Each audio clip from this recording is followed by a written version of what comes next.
Thanks for tuning in. You're listening to Propaganda with Mick and Jacob.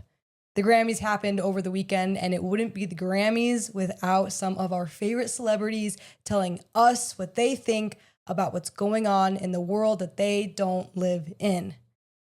I think my favorite was when they decided to roast Nicki Minaj not being there. It's always funny when someone goes to the opposite of the political spectrum, and they always have to make fun of them. She became the outcast. She became the outcast. Yeah. Because she stood up for some Christians in Nigeria that were being persecuted. And then also she said like one positive thing about Trump. And now they hate her. Like last year, she was an independent, proud black woman, artist, pop culture now phenomenon. she's an outcast. Yeah. Yeah. The host, Trevor Noah, he just made fun of her for not being there, right? Yeah. When she wasn't invited. Yeah. Yeah. Because everyone knows why. I mean, he's a, I don't know. I don't know how people like him. No one likes him either. So I don't think, I really don't. I was going to say, I don't know how anyone likes him. People on the left, I don't even know if they put up with him. He's annoying. Did you see it's his last year doing it? I was just going to say, I heard rumors that it was his last time hosting. He's like, he's like British, the type of British he is. Sorry, the type of English he speaks. He's like, this is my last year. Donald Trump. He's the gross British. Donald Trump. He's he's just like that. And it's like, yeah, you saw the whole thing about like term limits and make sure you know your time's up. Yep. Sorry, that's a terrible accent, but anyway, if you think that it's just gonna stay about music at a music award show, you're wrong. Anything but music. Anything but music, basically. Nearly every celebrity in attendance decided to wear their Ice Out pins that we've been seeing. Hailey Bieber, Justin Bieber, Billie Eilish, Lady Gaga. I mean, you name it. They all had their little Ice Out pins. Mm-hmm. And they made sure that we saw them. Mm-hmm. Kehlani won Best R&B Performance of the night. They had to let us know their thoughts too, their inner thoughts, their wise thoughts that we are dying to know. Kehlani wins R&B Performance of the Year, blah, blah, blah. She gets up there and says, hey, by the way, it didn't stop there. Of course not, because why would it? Billie Eilish. I love my Billie. You know I love my Billie. I do. I'm sorry, I do. She just doesn't really have very good ideas on really anything. Blacktop, bad ideas, Billie Eilish. She's like, I feel like every time you ever see her, which like you like her music, whatever, I actually like some of her music. But every time you see her, she's always coming up with the worst possible take ever. Yeah, she is. But it's always like, it's for blacks or it's for gays or it's for like Palestine. And now it's for ICE, right? It's the newest flag they put in their bio. And nothing against her. It's her and every other celebrity up there. Yeah. But it's every year. The Ukraine pin, remember like the blue and yellow, stand with Ukraine. Black lives, blue and yellow lives matter, you know? It's something different. It's every year it's something different. It's crazy. But yeah, this whole year was ICE out. You get your ICE pins. We hate ICE. Get them out of here. Which, I'm sorry, a little bit of a squirrel moment, but I think we're past the point of recognition of the situation. Like, they're always say that they're speaking out. They're bringing attention to it. I think we're past that point. No? Right. I think everyone heard about it. Yeah. knows what's happening.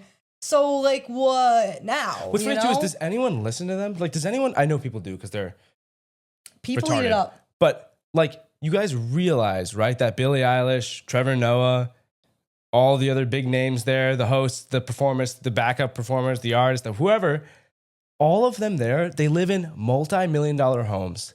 They live in gated neighborhoods. They live in extremely nice houses that either have extremely tall fences or extremely well coverage, or a lot of them have bodyguards, full-time security. They travel in caravan. Like, these people are on a different level than you and I. They say ICE out because it doesn't affect them, right? There's no illegals in their neighborhoods. Well, that's why I say that they're speaking about a world that they don't live in. Correct. Like, what would happen if someone decided to hop Billie Eilish's wall that surrounds her house? Right. What do you think she would do? The 20 security guards she has full time would probably jump on them. She'd probably call the police if her security guards that are already out there watching the wall don't do something. Right. It's like it's the same thing with like the guns. Like, oh, you shouldn't own guns, but also all my private security is gonna have guns. It's like it's the same thing, right? And you don't deserve to live in a neighborhood where you know your friends and your families and everyone's safe there, and you guys are one continuous culture, and you live in a great society. You know, you don't get that, but they get that. They get to live with all their rich friends. Yeah. They get to live with all the people that live and believe and feel exactly like they do. Right. Yeah. They're safe there. Anyway. Another point she makes is no one's illegal. I one's was going to illegal. talk about that. Everyone's legal. Everyone. He reads my notes and then he jumps me, and I get I wounded. get excited. Billie Eilish won Song of the Year. I love that she won it. I think she got robbed last year, so I'm glad she did win What song? something this year. Wildflower. I actually don't like the song. I don't think it deserved to win Song of the Year. Sorry, I'm really squirreling today. Jeez. But like something on that album needed to win something. Anyway, she gets up there. We already know that her speech is going to be some crap. You already know it. I mean, you can see it as she gets up there. You're like, all right, here we go. And she says the famous line that everyone likes to use, no one is illegal on stolen land. And she, like everyone else before her, F ICE. No, thank you, Billie. Yeah, thank you. All right, anyway. Never heard that before. That's a unique take. No one's illegal on stolen land. This is crazy. No, that's crazy. All Wow, right. thank you for speaking out. Okay, and it's funny because like we just said, she lives in her $1 million mansion on said stolen land, and we don't see her making any efforts to give that back or house any of the people that should live on that land, right? I saw an X post that was like, she lives in a $14 million mansion on previously owned like Native American tribe land. And it's like, well, if she believed what she thought, she would give the land back. She would give her house up. If she believed what she thought, she would take the illegals in. She would house migrants. She would take in the poor, lower class. Right. She wouldn't have $1 million mansion. If she believed what she said, I should say. Oh, Right. sorry. What Remember, she she said. did the whole billionaire. That's what I'm If saying. you're a billionaire, Yeah. how do you have that much money? Okay, if you're a multi-hundred millionaire, how do you have $14 million to own a house? Okay, it's the same thing. Which I don't think that's bad at all. I think you should make money and save it and invest it and spend it and But by her use it. logic, Right. no one has to live in a giant mansion. right. Why not a $1 million house? Yeah. Why not a $4 million house? Why not the average home price in America of $450,000? You know? Right. Yeah. But she doesn't. No. Again, it's crazy. rules for thee, but not for me. Right. And it's crazy to me because every year we have, what are the other ones? The Grammys, the Emmys, the Oscars. Every year you have something like this. I feel like fewer and fewer people watch it. Because pay we're attention so to it. done with this BS. But then again, you see the day after, it's everywhere. So it's like, are fewer people actually watching it, or am I just like, well, I am I less and less entertained by it every year? Not that I've ever been entertained by it, but like less and less Right. enthused with like even paying attention to the drama behind it. Well, it's like you don't want to watch anything live anymore. Like, why waste the time when you can just watch the highlights? Like, Yeah. I watched the Grammys last year and it was fine, but I'm like, okay, but the next day I can doom scroll for an hour and get caught up. And you'll You know, I see don't all need the to biggest really- things anyways. Right. So why would you just sit through I think hours of it anyways? That's why people don't tune in. Yeah. Yeah, and they're fed up, but I think social media has kind of ruined the live aspect of things. Anyway, so the point I wanted to make about all of this, about the celebrities that are getting up there and making it known that they hate ICE because we didn't know all that already. When pop culture is on your side in that way, when it is so prevalent in major award shows, in culture, all the celebrities, all the elites, all the top people are speaking out about it, and you are agreeing with them, then you aren't the resistance. I see a lot of people, a lot of our generation think that they are the resistance to this evil, tyrannical government. They're doing something crazy and new, and they're speaking out, and they're helping the less fortunate. They're going to be brave. They're going to be Right. remembered. Right. You're not being brave. You're doing the thing that pop culture is telling you to do. Yeah. All the elites, all the top dogs are on your side right now. And it's so funny too, because, and I actually agree with this, a lot of our generation likes to compare our current Hollywood with the Hunger Games because of all the costumes and the glamour. Like it's very similar to what the Hunger Games Yeah. looks like, you know? Yeah. And so they compare it and they hate on them. And they're like, why is Zendaya wearing a $3 million Prada dress? Like, this is just insane. Look at the luxury they are bathing in. And then they regurgitate their same But talking then they points. go and turn right around, Right. and then they think that these Hunger Game-like figures are on their side. Right. They But represent me. They represent me. Yeah. It's just so backwards and Yeah. hypocritical, and I never get it. And it flip-flops every year. One year we're mad at Billie because she wears something really nice and expensive, and then the next year we are kissing and licking her toes because she gets up there and says F ICE. Yeah. But she isn't doing anything. Like, I don't understand. She's not doing anything. What is she doing? Tell me what she's doing. She's not doing anything. Like I said, there's already awareness. We're already aware. Okay, now what, Billy? Now what? There's a lot of... What are you going to do about it? You have your money. You have your influence. You have your power. What are you going to do about it? Like, what changes could she actually make? Should she actually make, you know?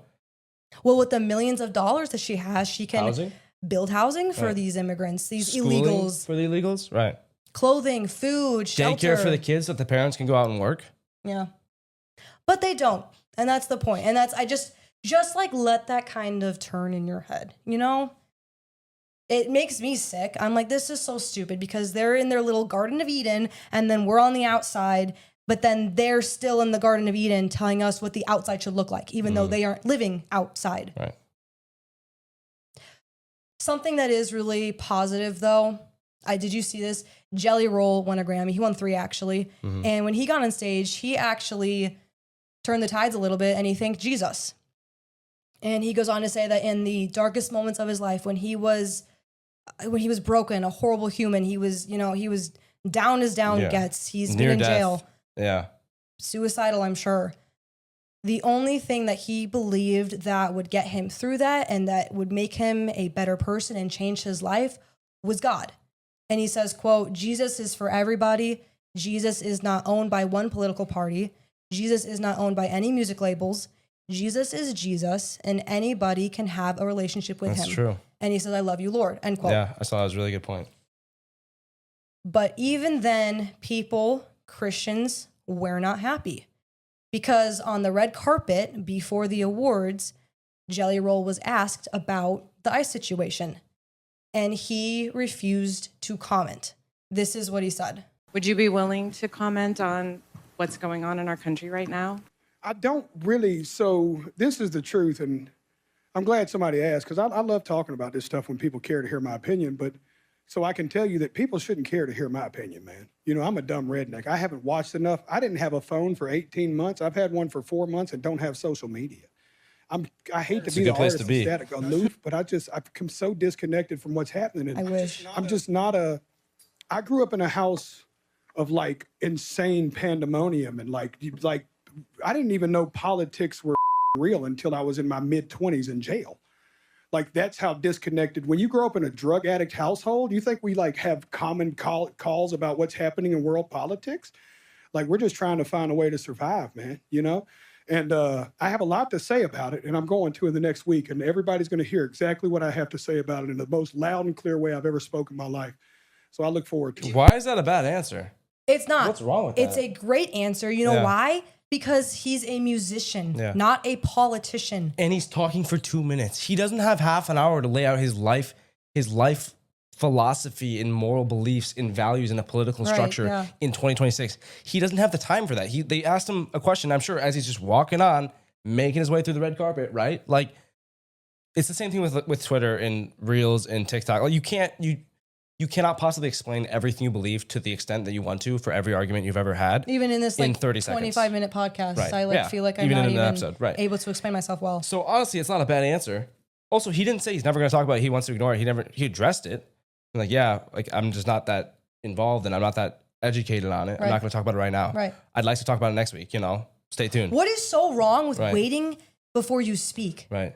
Like that's the problem a lot of people get into is that they just immediately blah, blah, blah, blah, blah, when they have no idea what's actually happening. He said that he's gonna look into it and then he'll give his statement on it.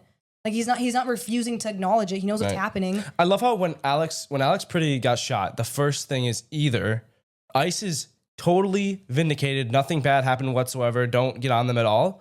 That's one option. Or the other option is they purposely executed a man on the streets for justice and retribution for them and to take it out on the illegals and to stop them from protesting. Like, I love how those are the only two sides. Yeah. And you automatically have to make your decision the first second you see the video.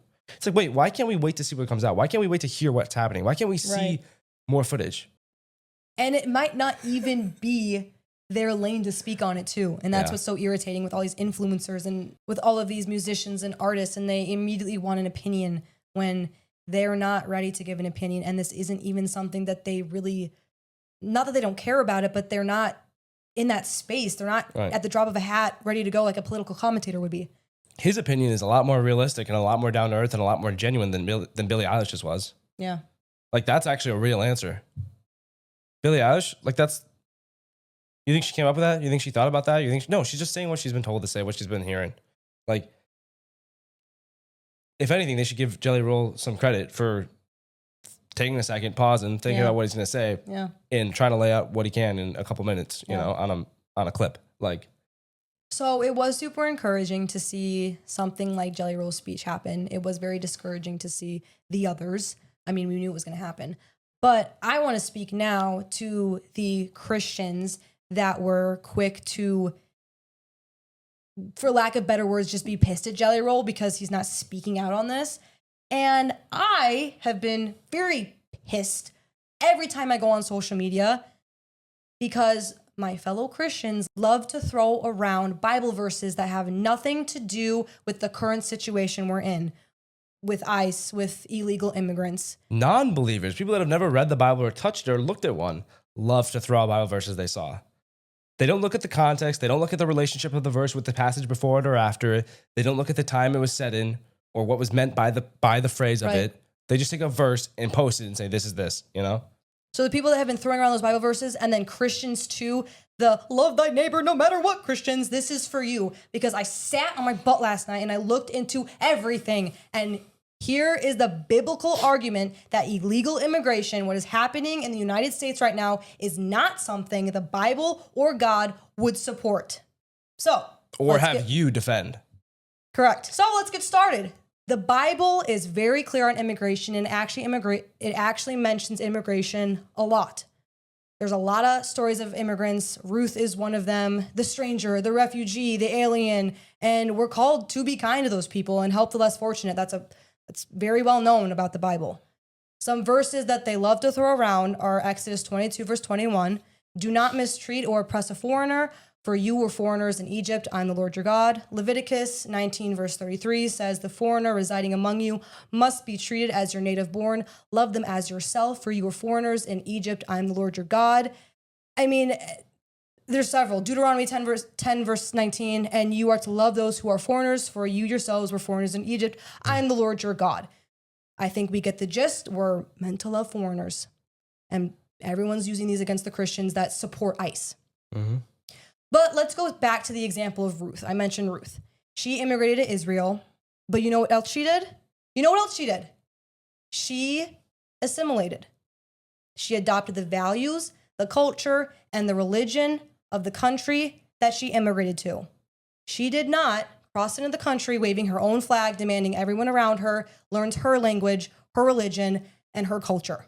She took on a servant role under a guardianship, mothership role from Naomi. Okay. She fell in, you can't even say fell in love because that's like a lesbian. Okay. She very much, she greatly admired this woman, defended her, right? Protected her, stayed with her, was loyal to her, right? Adopted her God, her religion as her own. Gets ingrained in the culture, helps her work, you know, does all this stuff. Like, that's assimilating. That's immigration. That's not an active foreign threat. That's not destroying something that's been built. Okay. Also, let's not pretend, I don't want to interrupt your Bible verses. Let's not pretend that the laws of the land and the borders and the countries and stuff are the same as they were 3,000 years ago. You know, not that the Bible ever changes or what the Bible says ever changes. That does not change. That is God's inerrant word. That is eternity. It's beyond eternity. We can't explain it. But let's also think about what things mean, right? And like you said, she didn't come across the border with illegals or a child she had stolen. And she didn't come here speaking her own language and waving her own flag and being violent and aggressive and insulting the God and the country and the founders of that place that she immigrated to. Right. Continue. She respected the country that she was immigrating to. Yeah. So every immigrant, I mean, and you can read the Bible. I dare you, read the Bible for once instead of regurgitating what you hear on TikTok. Every immigrant, in the very least, respected, if not assimilated, to the culture's customs that they migrated to. Or they were not seen as an immigrant. They were seen as a foreign invader, a curse They were seen upon the as land. a threat. A threat, yeah.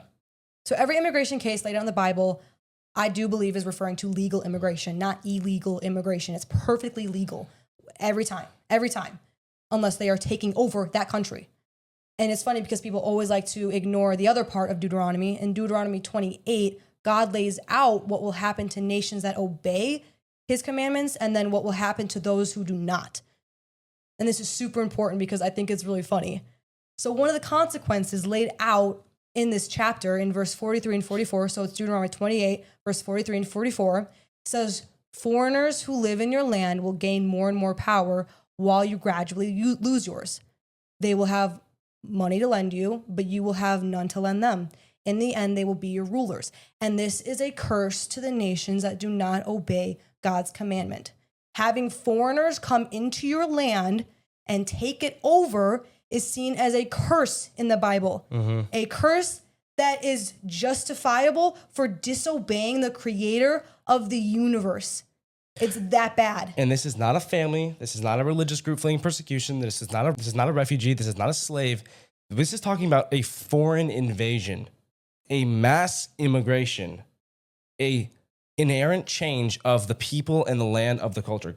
God said that this is a form, this is a curse, this is a punishment used for direct disobedience of his commandments and his word that he laid out for us. Okay? I don't think it's talking about the slave from Africa that's seeking refuge, the city in terrible terrorist bombed land of Middle East and someone's a foreigner and a refugee, you know? This isn't talking about the abuela that lost her whole family and wants to seek a better life in the US, okay? This is very specific and it's very different than those things. It's foreigners that want to come into your country and have no respect for it and want to actually take whatever third world garbage they came from and bring it into here. It's an oppression. It's a bad thing. It's a curse in the Bible that you quote from. There's another verse that kind of backs this up too. One that I found and one that most Christians know, but most people that have never picked up a Bible would not know. Romans 13, 1-7. Let every person be subject to governing authorities, for there is no authority except from God, and those that exist have been instituted by God. Therefore, whoever resists the authority resists what God has appointed, and those who resist will incur judgment. For rulers are not a terror to good conduct, but to bad. Would you have no fear of the one who is in authority? Then do what is good, and you will receive his approval. For he is God's servant for your good. But if you do wrong, be afraid, for he does not bear the sword in vain. For he is the servant of God, an avenger who carries out God's wrath of the wrongdoer. Therefore, one must be in subjection, not only to avoid God's wrath, but also for the sake of conscience. For because of this, you also pay taxes, for the authorities are ministers of God, attending to this very thing. It literally says everyone must submit themselves to the governing authority, for there's no authority established except that what God has established. What does the governing authority right now of the land say? What did the people of this democratically elected government say? We want to stop a foreign invasion, stop illegal immigrants, and we literally put up laws in a border to do so. You think these people are spawning in here? Yeah. You think they just get magically dropped into the middle of the USA and from there branch out? No, they are breaking the law. They are breaking our borders. They are sneaking in. They know what they're doing is wrong, or they wouldn't be avoiding ICE. They wouldn't be running away. They wouldn't be refusing to get papers. They wouldn't be breaking into the country. They know these things are wrong. In fact, they come in and then don't even get papers or Correct. don't even try to make an effort to become legal. doesn't seem like they're obeying the law of the land. Doesn't seem like they're obeying the authority that God has placed above us. I think that's a fair point, and I think that's something that a lot of people forget. I mean, you hear the give unto Caesar what is Caesar's, right? This is the same example. So this whole like foreign invasion thing, right? I mean, I think it's pretty close to what's happening right now. I mean, we have people ripping down our country's flag, burning it, and instead then waving their own. They don't want to assimilate. That's not assimilation. That's a conquer. That's taking over. That's saying, move out of my way. It's my turn now. I want what you've worked hard to have, but I don't want to work for it. So let me have it. And the Bible views that as a curse, not something Christians should sit back and just, okay, yep, sounds good, and just be okay with. Oh, and one more thing I want to end with before we wrap up today's video is, like we were saying, how God places authorities in our lives, God also expects things of our authorities. And as we've seen, especially recently, we might talk about this more in the next episode, our authorities, our leadership, they're not good people. A lot of them are really, really bad people. It's probably why we're getting the curse of invasion. Yes, it probably is. And because the regular people of this country are also not following God's land. It's kind of a punishment for us. But as we've seen, they're not good people. However, God commands our leaders, our authorities, our elected officials to be stewards. He commands all of us to be stewards of our bodies, ourselves, our communities, our money, our power, our influence. In fact, those in leadership, he calls to a higher calling, and they are stewards of what God has given them. In essence, in this example, power, authority, legislation, execution, jury, all that stuff, right? If you are the authority of this country and you are allowing illegal, dangerous criminals that have intent on doing wrong and commit atrocious, evil, harmful acts while they are here upon the citizens that God has placed you in charge of and you stewardship over, then you are failing to do your job as a leader. You are failing to live up to the calling that God has placed you in. So I think it's crazy that people don't see this either, is that part of the leadership that God has placed there, part of their job is to protect the people he's put them in charge of. And that is from foreign threats, from domestic threats. You don't see it as protection, though. They don't. They see it as harmful. They see it as an attack. They see it as, you know what controversial, as right. inherently evil. And you know what the Bible also doesn't say? I dare you to find the verse. I'm serious. Like, read the Bible and get back to me. It doesn't say that anyone just has a right to enter a country, breaking the laws of the land by doing so, and breaking the immigration policies, and then walk around waving their flag. There's no verse that says, yep, God, yep, do that, yep, and the people of that land have to just deal with it. On an economic level, like you said, bringing in millions of people at a time, just unchecked, that would ruin any society, not to mention the human trafficking and the drug trafficking that goes on unchecked or went on unchecked at our southern border during the Biden administration. Does the Bible say that's okay? Do you think God would want you to just call you to sit by and let that happen? No. Human trafficking, drug trafficking? If we lived in a perfect world, this would be great, wouldn't it? But we don't. And there's sin and there's evil and there's terrible people in this world. And we have enough terrible people inside our walls. We don't need more from outside our walls coming in.